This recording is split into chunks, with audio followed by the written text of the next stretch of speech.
কি হলো, দাঁড়িয়ে আছো কেন? এখন তো আমার কোনো কাজ নেই, তাই ঘন্টা দুয়েক ছুটি চাইছিলাম। কে বললে তোমার কাজ নেই? কাজ আছে কি নেই তুমি ঠিক করবে না আমরা ঠিক করবো? বলুন কি কাজ আছে? এগিয়ে এসো, দেখি হাত পাতো।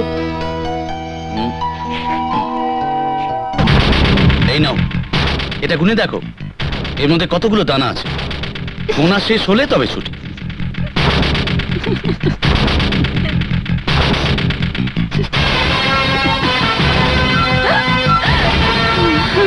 কি হলো? আগে গোনা হয়ে গেছে, এর মধ্যে 2,57,991টা দানা আছে। নিন, গুনে মিলিয়ে নিন।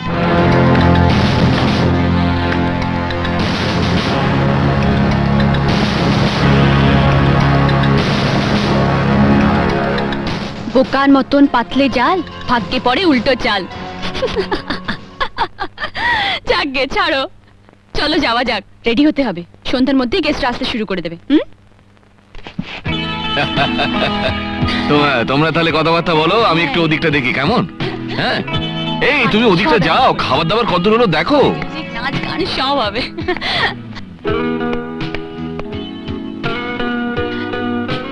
আরে সুমন, তুই আমাদের এখানে কেন? আরে এই খুশির দিনে কবিতার পাশে কি দাঁড়া। আরে পাশে দাঁড়াবার দিন তো পালিয়ে যাচ্ছে না, সারা জীবন তো পড়ে আছে। এই তোমার হাতে ওটা কি? দেখি। কিছু না। কিছু না মানে? দেখি দেখি দেখি। শুনুন, আবার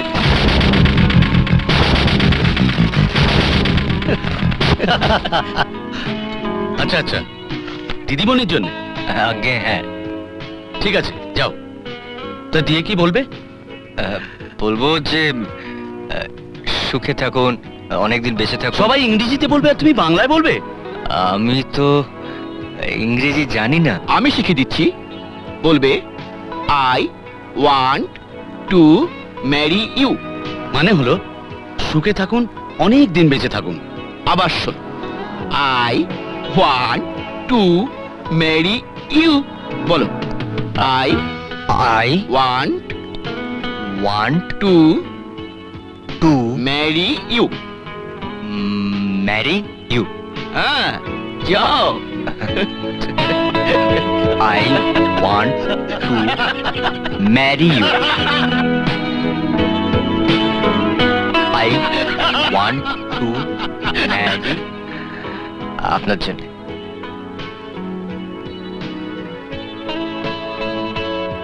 I want to marry you. What? I want to marry you. বাহ কবিতা, শাবাশ, তোর পছন্দ তো দারুণ। Just stop it.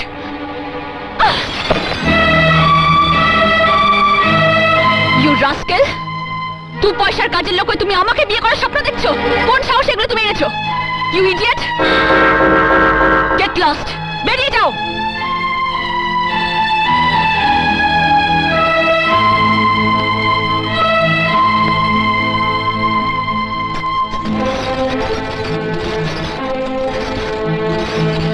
দিদিমণি, কি চাই? ওর কোনো দোষ নেই, ওই ইংরেজি জানে না। সুমন দাদাও বন্ধু ওকে I want to marry you বলতে শিখিয়েছে। ওকে বলেছে এর মানে সুখে থাকুন, অনেক দিন বাঁচুন। কবিতা, আয় মা, খাবার সময় হয়ে গেল, কেকটা কেটে ফেল।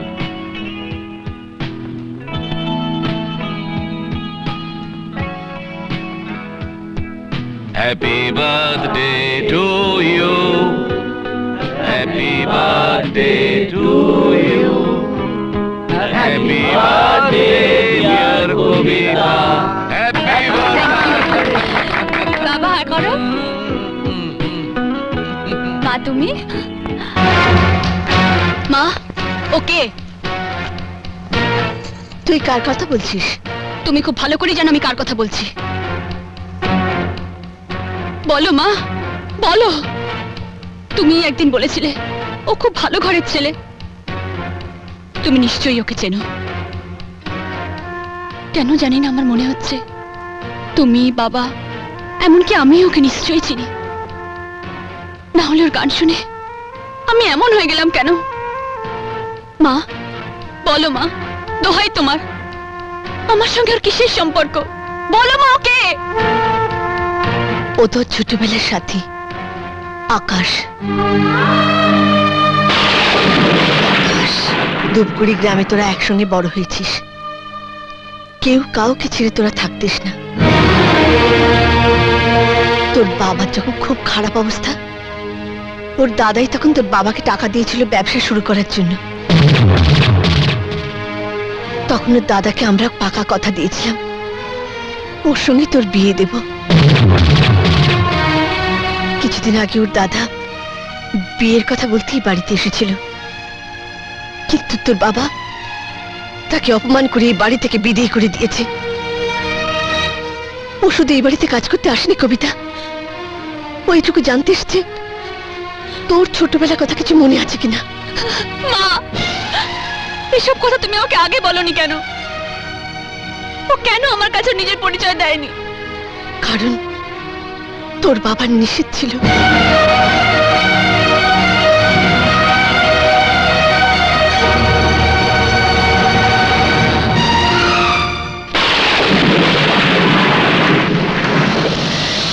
আকাশ, আকাশ, তুমি একদম ভিজে গেছো, গাড়িতে ওঠো।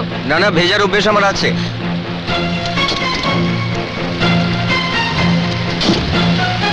আকাশ, গাড়িতে না ওঠো, ছাতাটা নাও, এটা নাও। সরি ম্যাডাম, এত দামি ছাতা আমাদের মাথায় মানায় না। তাছাড়া এই রোদ ঝড় বৃষ্টি সহ্য করাই তো আমাদের নিয়তি। কতজনের মাথায় আপনি ছাতা ধরবেন? আর কারো কথা জানি না, আমি শুধু আমার আকাশের কথা জানি।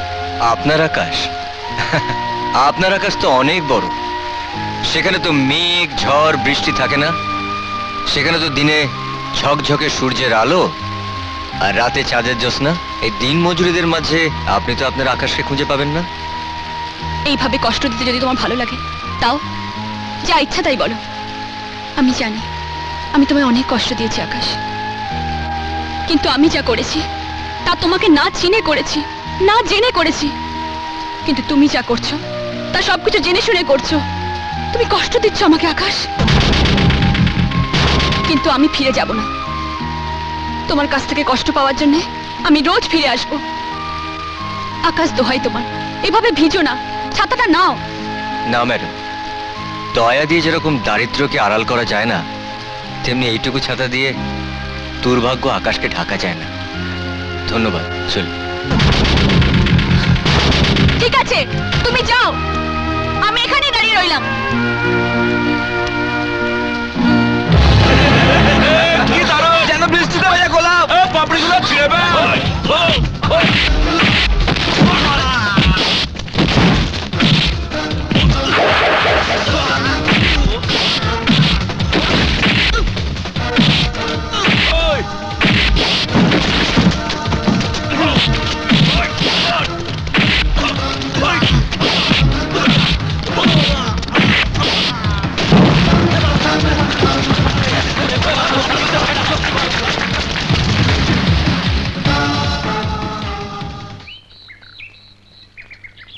চুড়ি নেবেন? চুড়ি দিদিমণি, চুড়ি নেবেন? সুন্দর চুড়ি আছে, আপনাকে মানাবেও।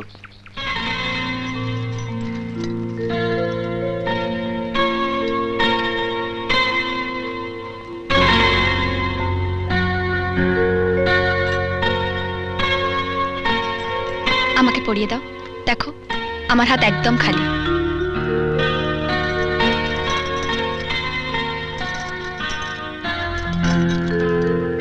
হ্যাঁ, তুই ষড়যন্ত্র করে তোর ভাইকে চাকর হিসেবে পাঠিয়েছিলি আমার বাড়িতে। দীপক, আমার ভাই এমন অবস্থায় পড়েনি যে তোর বাড়িতে চাকরের কাজ করতে যাবে। যাবে নয়, গিয়েছিল। আর কেনই বা যাবে না? আমার ধন সম্পদ ঐশ্বর্য দেখে তোর মতো মানুষের যে লোভ হবে, এতে আশ্চর্যের কি? কবিতা আমার একমাত্র মেয়ে। একটা অশিক্ষিত গ্রাম্য ভাইকে তার গলায় ঝুলিয়ে সবকিছু হাতিয়ে নেবার ইচ্ছে তোর তো হবেই। মুখ সামনে কথা বল দীপক। আমার এই হাত দুটো শুধু দিতে শিখেছে, নিতে নয়। আমার ভাই গ্রাম্য হতে পারে, অশিক্ষিত হতে পারে, কিন্তু সে লোভী হতে পারে। সে বাড়িতে সে কিছুতেই যেতে পারে না যে বাড়ি থেকে আমি অপমানিত হয়ে ফিরে এসেছি। অপমান?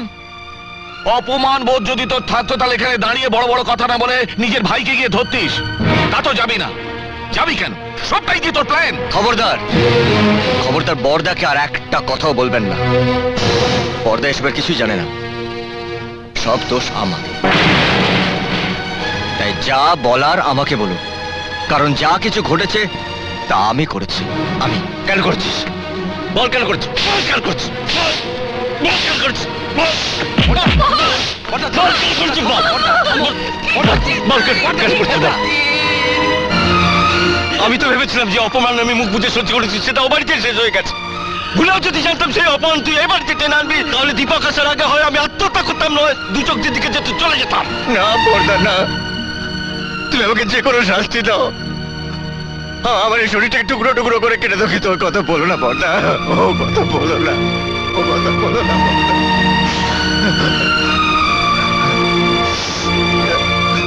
তুমি যখন বলেছিলে তুমি যেদিন ওদের বাড়িতে গেছিলে কবিতা ছিল না, আমি শুধু দেখতে গেছিলাম যে কবিতা ওর বাবার মতন বদলে গেছে কিনা বর্দা, বদলে গেছে কিনা দেখতে গেছিলাম। সবাই তোমার মতন বদলে যেতে পারে না বাবা। সত্যকে না জেনে আমি যা করেছি, সত্য জানার পর তার জন্য লজ্জায় ঘৃণায় মরে যেতে ইচ্ছে করছে আমার। আর তাই দিনের পর দিন আকাশের কাছে ছুটে গেছি,